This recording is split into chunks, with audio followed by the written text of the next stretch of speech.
Hello everyone and welcome to the next summary lecture. तो पिछली class में हम लोगों ने जीएसटी का पूरा टॉपिक कंप्लीट कर लिया था।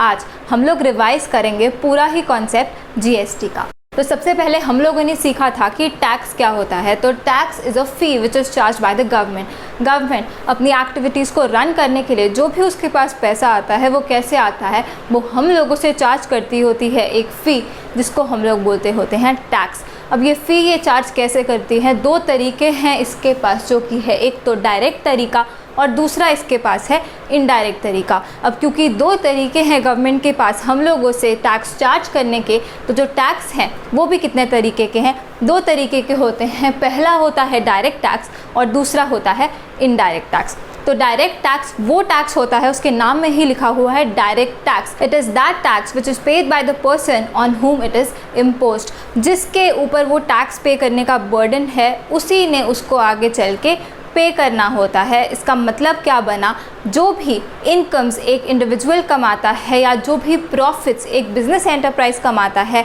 उसकी अपनी इनकम या अपने प्रॉफिट पे वो जो फ़ी चार्ज करती है गवर्नमेंट, जो उसको पे करनी पड़ती है डायरेक्टली गवर्नमेंट को, कोई और उसकी तरफ से पे नहीं करेगा। पे करने का मतलब यहाँ पे होता है गवर्नमेंट को जमा करवाना, जो कि हमने अच्छे से सीख लिया था। तो असल में जब हमने टैक्स की अमाउंट पे करनी है, जमा भी खुद से ही जाके करवानी है, वो लायबिलिटी आपके ही ऊपर है, उसको हम लोग बोलते होते हैं direct tax which is charge on the income और प्रॉफिट्स ऑफ इंडिविजुअल्स और बिजनेसेस। तो इसका जो एग्जाम्पल होता है वो होता है इनकम टैक्स, जिसमें डायरेक्टली जो इनकम आपने कमाई उसके ऊपर एट अ प्रिस्क्राइब्ड परसेंटेज आपको टैक्स पे करना होता है। साथ ही में हमने देखा था जो डायरेक्ट टैक्स होता है it is progressive in nature. जैसे जैसे आपकी इनकम बढ़ेगी वैसे वैसे आपको टैक्स का जो अमाउंट है वो भी ज़्यादा पे करना पड़ेगा, क्योंकि हमने सीखा था कि स्लैब रेट्स होते हैं। एक पर्टिकुलर रेंज के बीच में एक पर्टिकुलर परसेंटेज होती है जो टैक्स की आपको पे करनी होती है। जैसे जैसे आपकी इनकम बढ़ेगी वैसे वैसे ये टैक्स का रेट भी बढ़ता जाता होता है। तो direct tax is progressive in nature, मतलब कि इनकम बढ़ी तो टैक्स का अमाउंट भी प्रोपोर्शनेटली बढ़ेगा। उसके बाद हम लोगों ने सीखा था कि इनडायरेक्ट टैक्स क्या होता है। तो इनडायरेक्ट टैक्स वो टैक्स होता है जो कि चार्ज किया जाता है on the provision of goods and services. तो जो टैक्स इनडायरेक्टली गवर्नमेंट चार्ज करती होती है, पे तो कोई और करता होता है लेकिन उसको जमा करवाने की लायबिलिटी किसी और की होती है, उस टैक्स को हम लोग बोलते होते हैं इनडायरेक्ट टैक्स। तो इसमें हम लोग बोलते होते हैं the burden can be shifted, क्योंकि इस टैक्स को पे कोई और करता होता है और जमा गवर्नमेंट को कोई और करवाता होता है, उसको हम लोग बोलते होते हैं indirect tax which is charged indirectly by the government. साथ ही में हमने देखा था कि इनडायरेक्ट टैक्स क्या होता है, it is regressive in nature. जैसे जैसे आपकी इनकम बढ़ेगी वैसे वैसे टैक्स नहीं बढ़ेगा। Irrespective of the amount you earn, सभी को same amount of indirect tax पे करना होता है। कोई भी वो गुड्स खरीदे, कोई भी वो सर्विसेज खरीदे, सेम टैक्स पे करना पड़ेगा। और इनडायरेक्ट टैक्स के और भी एग्जाम्पल्स होते हैं, पर अभी हम लोग करने लगे हैं जीएसटी। तो हमने एग्जाम्पल में लिखा था कि GST is a type of indirect tax. उसके बाद हमने देखा था बिफोर द जीएसटी रिजीम क्या हुआ करता था। तो उसमें हम लोगों ने देखा था कि जब जीएसटी नहीं था यहाँ पर, तब क्या था, various types of indirect taxes were charge. कुछ तो थे जो सेंट्रल गवर्नमेंट चार्ज करती होती थी और कुछ थे जो स्टेट गवर्नमेंट्स चार्ज करती होती थी। तो दो तरीके के इनडायरेक्ट टैक्स रहते थे, ones which were charged by the center and the other ones which were charged by the state। तो सेंट्रल टैक्सेस में हमारे पास आता होता था excise duty, CST, service tax etcetera, और जो स्टेट टैक्सेस है उसमें हमारे पास मेजरली वैट हुआ करता था। और भी तरह के इनडायरेक्ट टैक्सेस हुआ करते थे। तो उसमें क्या होता था, वो होता था कि मल्टीपल टैक्सेस हमारे जो सिस्टम में थे वो थे इनडायरेक्ट टैक्सेस, और साथ ही में क्या था, कैस्केडिंग इफेक्ट था। कैस्केडिंग इफेक्ट का मतलब हमने सीखा था, इसका मतलब होता है टैक्स ऑन टैक्स। टैक्स की जो अमाउंट होती थी वो प्रीवियस अमाउंट में ऐड हो जाती थी और उसके ऊपर फिर से टैक्स लगा करता था, जिसको हम लोग बोलते होते थे कैस्केडिंग इफेक्ट। तो क्योंकि ये प्रॉब्लम्स होती थी, multiple taxes and cascading effect, इस कारण से इन सभी टैक्सेस को अबॉलिश कर दिया गया और एक टैक्स लाया गया जिसका नाम रखा गया जीएसटी, यानी कि गुड्स एंड सर्विस टैक्स। तो इससे क्या हुआ, एक सिंगल टैक्स आ गया हमारे पास और ये जो कैस्केडिंग इफेक्ट था ये रिमूव हो गया। तो कैस्केडिंग इफेक्ट रिमूव कैसे हुआ वो भी हमें अच्छे से पता है। जो टैक्स हम लोग परचेज पे करते होते हैं उसको हम सेट ऑफ कर लेते हैं, एडजस्ट कर लेते होते हैं अपने आउटपुट टैक्स से, जिस कारण से ये कैस्केडिंग इफेक्ट पूरे तरीके से हट जाता है और ये जीएसटी बन जाता होता है एक वैल्यू एडेड टैक्स, जिसमें हर स्टेप पे जितनी वैल्यू एडिशन हो रही होती है उसी पे हम लोग टैक्स पे किया करते हैं, जो कि हमने एग्जाम्पल के थ्रू बहुत ही अच्छे से समझ लिया था। तो इसका मतलब क्या बना? इसका मतलब है जीएसटी क्या है? It is an indirect tax levied on the supply of goods and services except petroleum and alcohol for human consumption. GST क्या है? जीएसटी एक इनडायरेक्ट टैक्स है। वो इनडायरेक्टली गवर्नमेंट्स जो है वो लेवी किया करती है और परचेजर उसको पे करता है, लेकिन जमा कौन करवाता है? गवर्नमेंट को जमा करवाता होता है सेलर, जो कि हमने अच्छे से समझ लिया था। उसके बाद ये लगता किस पे है? On supply of goods and services. जब भी आप कोई गुड सप्लाई कर रहे हो या जब भी कोई प्रोविज़न हो रही है सर्विसेज की, तब ये टैक्स चार्ज किया करेगा, जिसको हम बोलते हैं जीएसटी। साथ ही में यहाँ लिखा हुआ है except petroleum and alcohol for human consumption. तो जो पेट्रोलियम है और अल्कोहल जो होता है for human consumption, it is not within the purview of GST. इनके ऊपर जीएसटी नहीं लगता होता, ये एक्सेप्शंस हैं, ये जीएसटी के दायरे के अंदर बिल्कुल भी नहीं है। उसके बाद हम लोगों ने देखा था कि जीएसटी के जो रेट्स हैं वो क्या हैं। तो 5 रेट्स हैं हमारे पास, जिसमें से असल में तो सिर्फ 4 ही रेट्स हैं। तो ये हैं 0%, 5%, 12%, 18% और 28%। तो 0% किस पे लगेगा? जो नेसेसिटीज़ होती हैं उनके ऊपर कोई जीएसटी चार्ज नहीं किया जाता, 0% रेट है उन पे।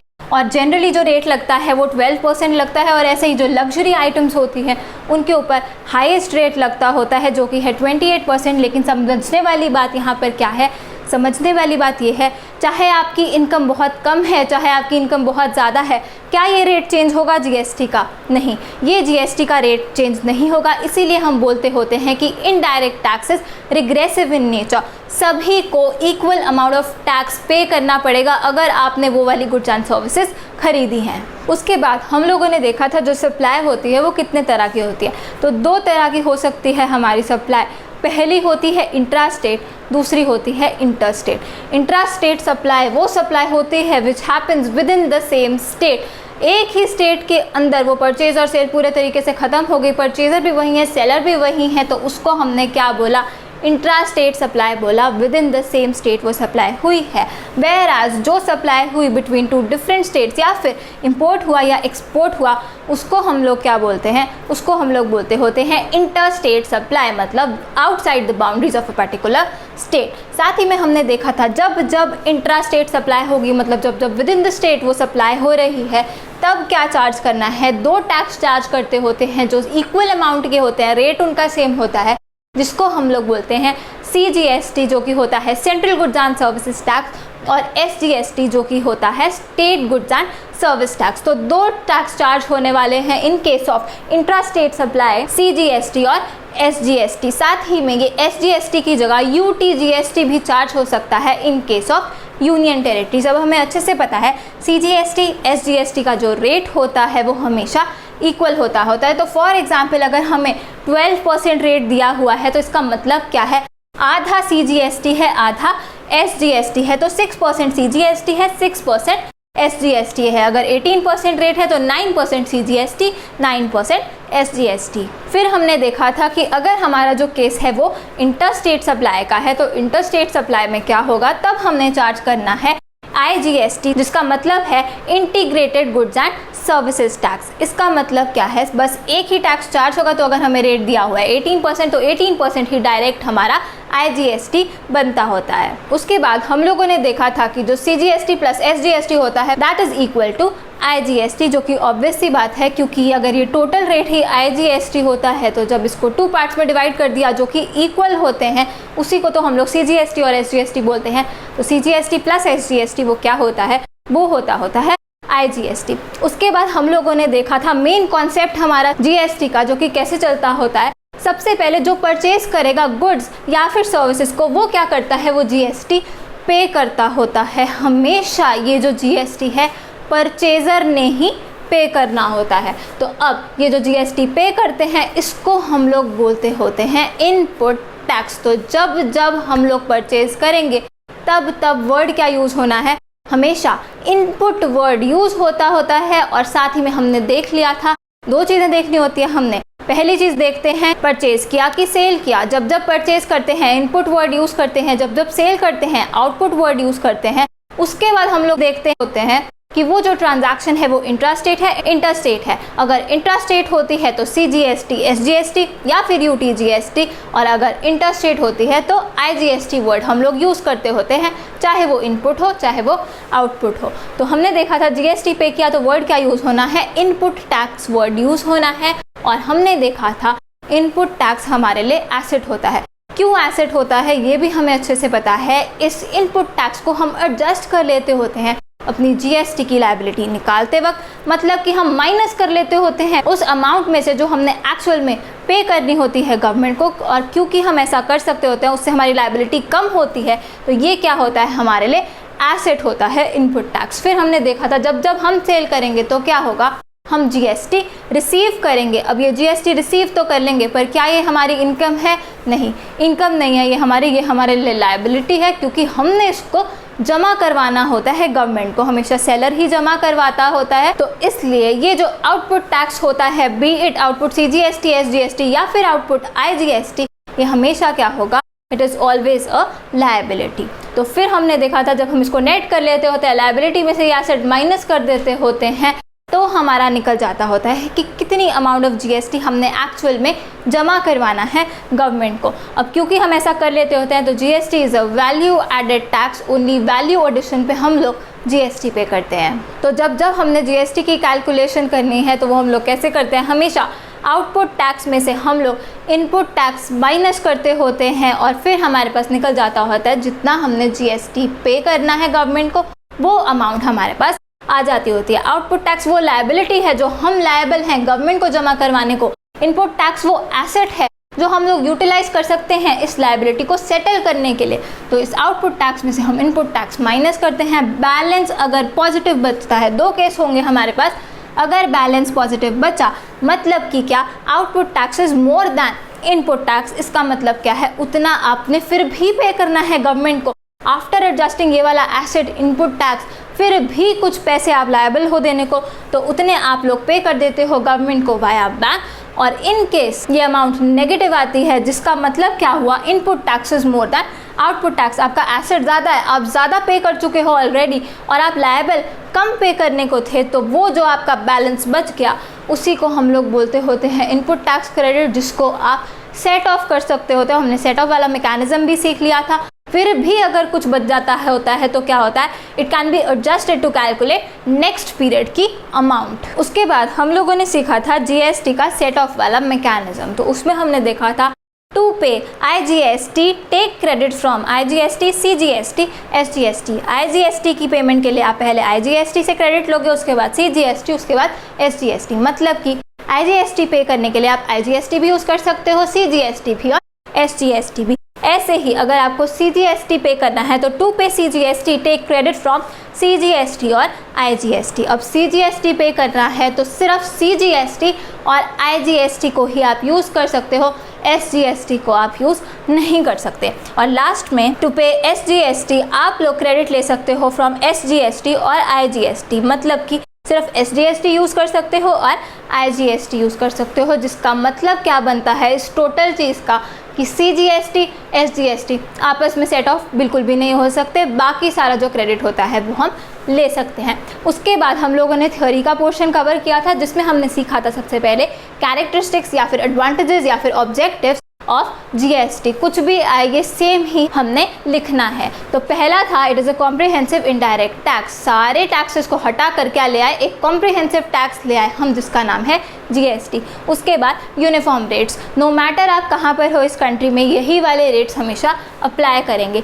GST paid is not a cost. ये जो GST पे करते हैं खर्चा नहीं होता हमारे लिए। हमने अच्छे से सीखा ये जो GST पे किया ये क्या है, ये एसेट होता है हमारे लिए। तो GST paid is not a cost. उसके बाद वैल्यू एडेड टैक्स, ये वैल्यू एडेड टैक्स होता है because we are paying only on value addition, क्योंकि हम इसको सेट ऑफ कर लेते होते हैं, आउटपुट टैक्स में से माइनस करते हैं इनपुट टैक्स। उसके बाद हमने देखा था कि decrease in the cost of goods, goods की जो कॉस्ट है वो कम हो जाती है, क्योंकि पहले इतने ज़्यादा टैक्सेस लगते होते थे तो बहुत ज़्यादा गुड्स की जो कॉस्ट है वो इंक्रीज़ हो जाती थी, तो इससे गुड्स की कॉस्ट डिक्रीज हुई है। और लास्ट में ease of doing business, business करना आसान हो गया है, क्योंकि पहले मल्टीपल एक्ट्स के अंडर आपको रजिस्टर होना पड़ता था, अब सिर्फ एक एक्ट के अंडर रजिस्टर होना पड़ेगा, जो कि है GST वाली एक्ट। उसके बाद हमने देखा था GST paid as a cost, उसके क्या केसेस देखे थे हमने, जिसका मतलब क्या था कि किन किन केसेस में ये जो जीएसटी हमने पे किया, ये इनपुट टैक्स हमने पे किया, वो एसेट नहीं हुआ हमारे लिए पर क्या हो गया, कॉस्ट हो गई हमारे लिए, खर्चा हो गया हमारे लिए। जिसका सीधे शब्दों में मतलब क्या बना, मतलब बना कि हम इसको ऐसे सेट ऑफ नहीं कर सकते, वो एसेट ही नहीं हुआ हमारे लिए, वो एक्चुअल खर्चा हो गया। तो वो कौन से केसेस होते हैं, वो होता है payment of goods and services for personal use, personal use के लिए कुछ भी लेते हो तो वो क्या है, वो कॉस्ट ही होगा आपके लिए। Payment of health insurance, health insurance pay कर रहे हो, और free gift to staff, in cases में क्या है, GST paid is a cost, asset नहीं होता। ये थ्योरी के लिए है। और उसके बाद हमने देखा था cases where GST paid is reversed. तो जब जब हमने देखा था हम जीएसटी पे करते होते हैं तब तक हम एसेट खड़ा देते होते हैं इनपुट टैक्स के नाम से, चाहे वो इनपुट सीजीएसटी, इनपुट एसजीएसटी हो, चाहे वो इनपुट आईजीएसटी हो, पर हम एसेट खड़ाते होते हैं। तो कौन से केसेस हैं जिसमें उस एसेट को रिवर्स करना पड़ेगा, मतलब उसको क्रेडिट करना पड़ेगा। हमने ऐसा कोई एग्जाम्पल नहीं किया जिसमें वो क्रेडिट हो रहा हो, बट ऐसा भी केस होता है जिसमें इनपुट टैक्स हमारा क्रेडिट भी हो सकता है। हमें सिर्फ कॉन्सेप्ट अच्छे से आना चाहिए, अगर कॉन्सेप्ट अच्छे से आता है तो गलती बिल्कुल भी नहीं हो सकती।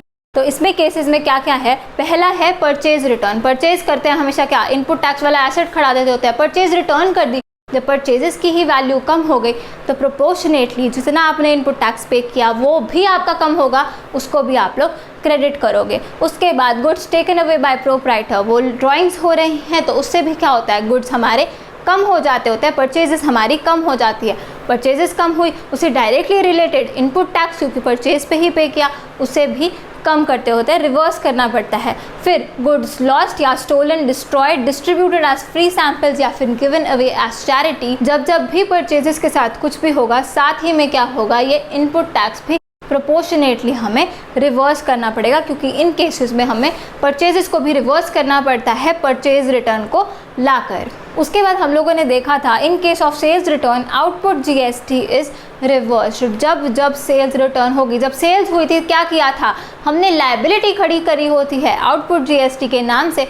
अब ये सेल्स रिटर्न हो गए जिसको हमने डेबिट किया, साथ ही में क्या करेंगे, वो लायबिलिटी भी आपकी प्रोपोर्शनेटली कम होगी, उसको भी आप लोग डेबिट करोगे, मतलब कि उसको भी आपको साथ ही में रिवर्स करना होता है। उसके बाद हमने देखा था एग्जम्पशंस फ्रॉम जीएसटी। एग्जम्पशंस का मतलब होता है किस किस पर जीएसटी की छूट है, कौन कौन सी चीज़ें जीएसटी से एग्जम्प्ट है, उन पर अभी जीएसटी नहीं लग रहा। वो चीज़ें क्या हैं, payment of wages and salaries, जो कि हमने ध्यान में भी रखना है क्योंकि हमें कोई ट्रांजैक्शन दी हो सकती है जिसमें हम वेजेस या सैलरी पे कर रहे हो स्टाफ को, तो उस पर गलती से भी कोई जीएसटी चार्ज नहीं करेगा क्योंकि ये एग्जम्प्ट है फ्रॉम जीएसटी। उसके बाद supply of services to government और embassies of foreign countries, electricity and water bills, health supplies और एजुकेशनल सर्विसेज, इन सभी केसेस में क्या है, जीएसटी चार्ज हमने नहीं करना होता, they are exempt from GST. उसके बाद हम लोगों ने सीखा था रिवर्स चार्ज मैकेनिज्म, जिसमें क्या होता है, when the recipient of goods and services, जो कि कौन है, purchaser, is liable to pay GST instead of the supplier, मतलब कि seller to the government। हमेशा हम लोगों ने क्या सीखा जीएसटी में कि पे तो हमेशा ही परचेजर करता है, लेकिन लायबल कौन होता है गवर्नमेंट को जमा करवाने का, लायबल होता है seller.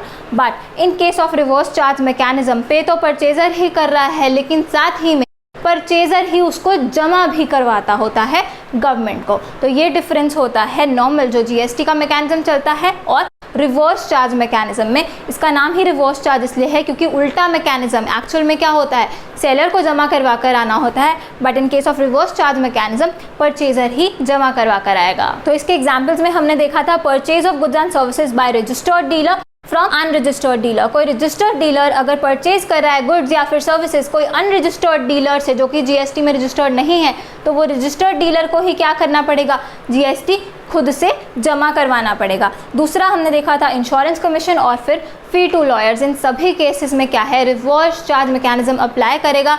Recipient of goods and services, मतलब कि परचेजर जो गुड्स एंड सर्विसेज रिसीव कर रहा है वो ही जाके जमा करवा कर आएगा ये जीएसटी का अमाउंट, किसको, गवर्नमेंट को।